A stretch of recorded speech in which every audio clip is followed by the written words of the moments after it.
The American political rituals are this dinner and the Republicans sacrificing 2014 to Ted Cruz's ego. Stephen Colbert on Thursday making light of the electoral blow Republicans could suffer next year after Ted Cruz's doomed crusade to defund Obamacare. Just how much are Cruz's antics energizing congressional Democrats? Well, joining us from Memphis, we have Democratic Congressman Steve Cohen from Tennessee. Congressman, thanks for joining us. I guess I'd start with that basic question. I mean, the polling is clear, at least for right now. I know over the long haul polling can change, and maybe we'll have forgotten this a year from now. But right now the polling seems very clear about the damage that's been done to the Republican Party. When you look ahead to the immediate future, the next 3 months, these two new deadlines that are now sort of on the calendar, do you think things will play out differently in the next round of budget negotiations, in the next round when it comes to funding the government and the debt ceiling? Do you think the Republicans will have a different posture this time?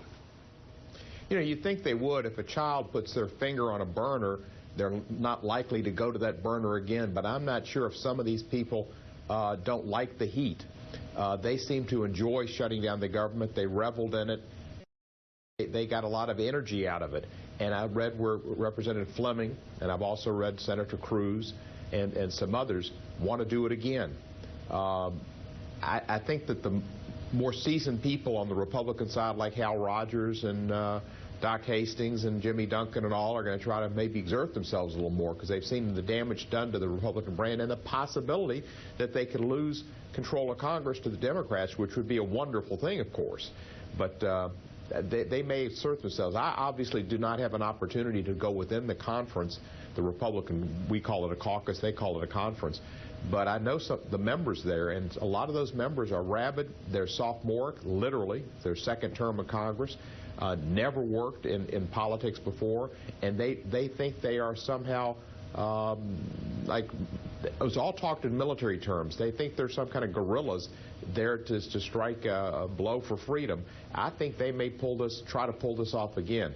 What John Boehner's going to have to do is decide that he's not going to be Speaker in 2015 and work with the same crew that gave us the opening up of government, Nancy Pelosi's Democratic caucus, and give or take 80 reasonable Republicans, and pass some bills, avoid another CR problem and shut down, avoid the debt crisis, protect the country from these people who are really, you've got to think, we take an oath to support the country against all enemies, foreign and domestic, and these are the domestic enemies. You sound very pessimistic, I think I can safely say, about the near-term prospects then for anything to be different. The question, I guess, as you alluded to it there, in terms of 2014, you raised the possibility of Republicans losing control of the House. That would take a loss of 17 seats, a gain of 17 seats for your party. The history on this is not very good, though. When you go all the way back to the Civil War, you can find the best gain for the White House party in a midterm election, the biggest ever, is 9. So you got to double that in 2014. Realistically, what is your expectation for what this is going to translate into for your party next year? Well, they haven't been very optimistic in the past, even though Steve Israel and Nancy Pelosi have talked about us winning back the House. But I read where the Cook report, I believe it was, shifted 15 seats that were Republican held to Democratic leaning now. Now we need 17, and 15 you'd have to, win them all, clean sweep. It's going to be difficult. But I think that these Tea Party Republicans are so extreme that they could force a lot of moderate Republicans to support Democrats even in those districts. I think there's a chance. There's a chance. These people are dangerous to the future of our country economically and socially. They're not with the idea of people being united. And on the social issues, they divide us. It's a scary group. They're very limited in their focus, and they don't believe in multiculturalism and the diversity that's made America great. A lot of what I think we've seen really is race. They have not accepted President Obama and will not. And President Obama came in and brought a lot more African Americans with him to government, and he brought women and gays and Jews and other minorities, and this is a threat to those people. All right, Congressman, I want to get Josh Baer in here before we have to run. Congressman, you mentioned people like Hal Rogers, Doc Hastings, who've been around a long time. Do you get the sense from them that they're embarrassed for their party, that they're alarmed about what this means for the Republican Party going forward? Are they going to try to do something different next time? Or are they just sort of throwing their hands up and saying there's not much we can do about this in January?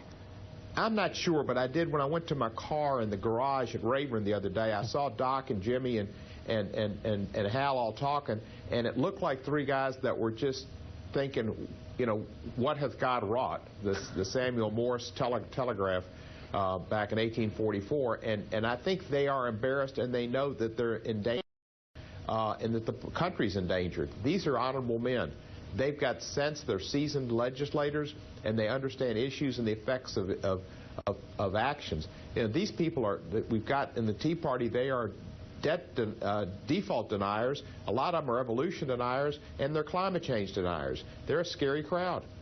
All right, our thanks to Congressman Steve Cohen, Memphis, Tennessee. Thanks for joining us this morning. When Ted Cruz held a late-night session with House Republicans this week, it undercut the man who's supposed to be their leader. We'll talk about him next.